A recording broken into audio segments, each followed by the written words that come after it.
우리의 인생은 영혼의 활동에 의해 결정됩니다. 그러나 영혼은 무의식적으로 작용해 우리가 잘 알지 못합니다. 소공자의 강의는 우리의 잠자는 영혼을 깨어있는 삶으로 이끌어줍니다. 이렇게 이 강의는 많은 사람들의 영혼을 깨워줄 것입니다. 여러분의 좋아요와 구독 그리고 공유는 우리의 더 많은 이웃들이 생명의 삶, 영혼의 삶으로 깨어나는데 크나큰 도움이 될 것입니다. 감사합니다. 옛날 선사 가운데 용산 화상이라는 깨달은 선사가 있었는데 무척 머리가 명숙한 선사였습니다. 모든 질문을 매우 함축성 있고 일목요연하게 설명했습니다. 또한 동산 화상도 아주 훌륭하고 영특한 사람이었습니다. 둘이 주고받는 이야기입니다.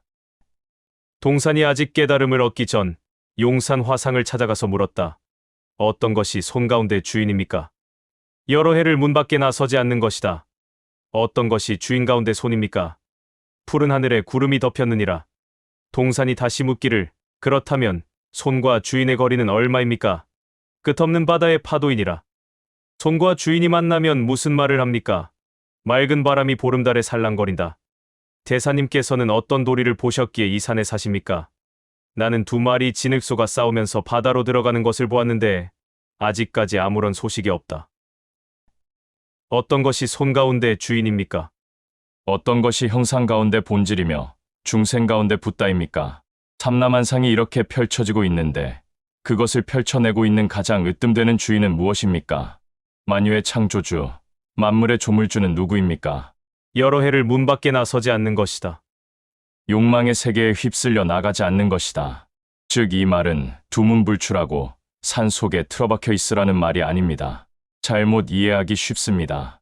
용산 선사가 말한 문이라는 것은 욕망을 일으키는 우리의 감각작용, 즉 안이비설신을 가리키는 것입니다. 여러분이 지금 삶에 쫓기고 그런 대로 바쁘게 살기 때문에 그래도 좀 덜합니다. 돈을 많이 벌었다든가 아무튼 부족한 것 없이 좀 편안히 있을 만하면 곧 감각적인 욕망이 들고 일어나게 됩니다.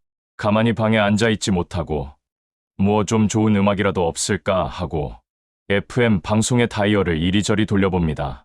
요새는 뭐 들을 만한 노래도 없어 하고 투덜거립니다. 오늘은 하루 종일 따분했는데 뭐 좀 맛있는 것 좀 먹어보자. 어느 동네에 무슨 갈비집, 어디에 무슨 음식점 해가면서 서울 시내 골목골목 찾아다니면서 입맛을 적시려고 합니다.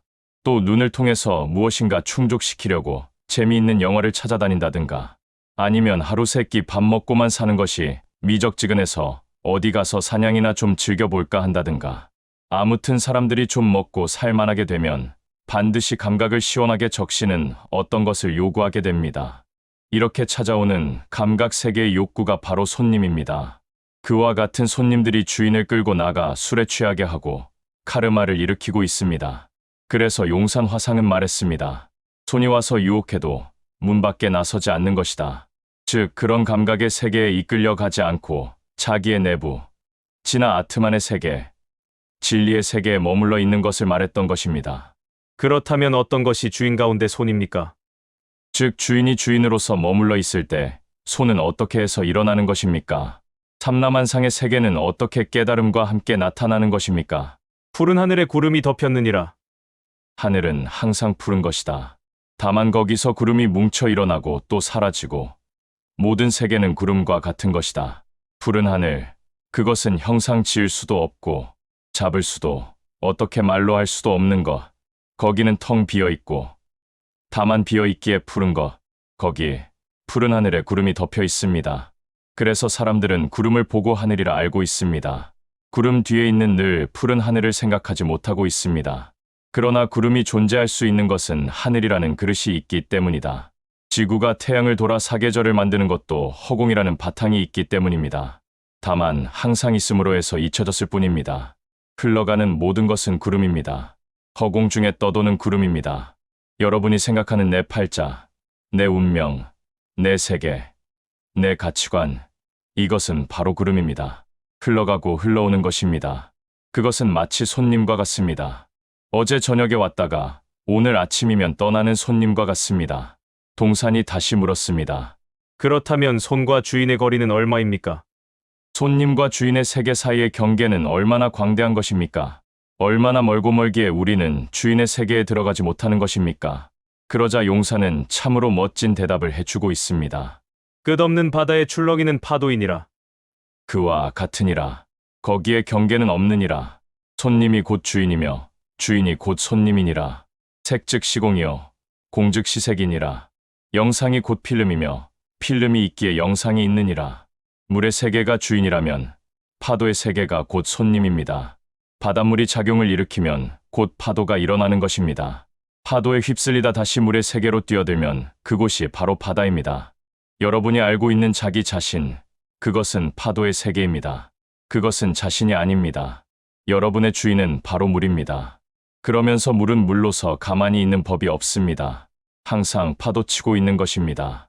존재하는 모든 것은 파동으로 이루어져 있습니다. 동시에 그것은 입자입니다. 입자이면서 동시에 파동입니다.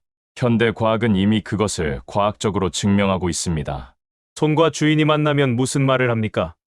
즉 손님과 주인이 그 미혹의 경계를 헤치고 드디어 만났을 때는 어떻게 됩니까? 즉 깨달음을 얻게 되면 어떠하냐는 물음입니다. 맑은 바람이 보름달에 산들거린다.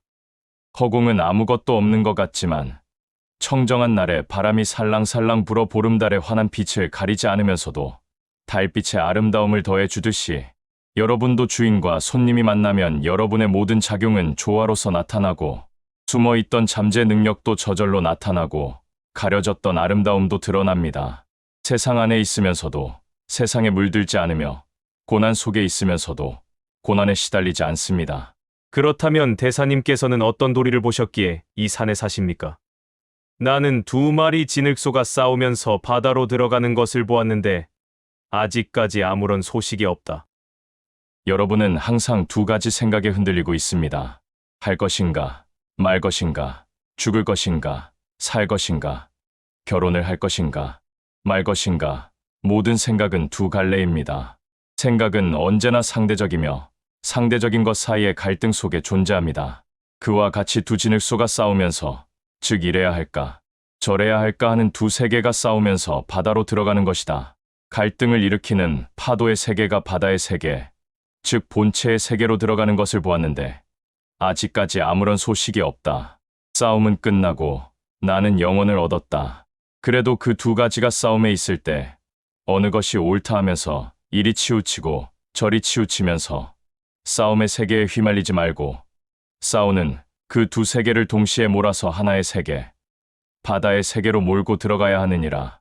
고통에서 빠져나오려고 하지 말고 그 고통의 세계를 묵묵히 들어가 바다의 세계에 던져 넣어야 하느니라.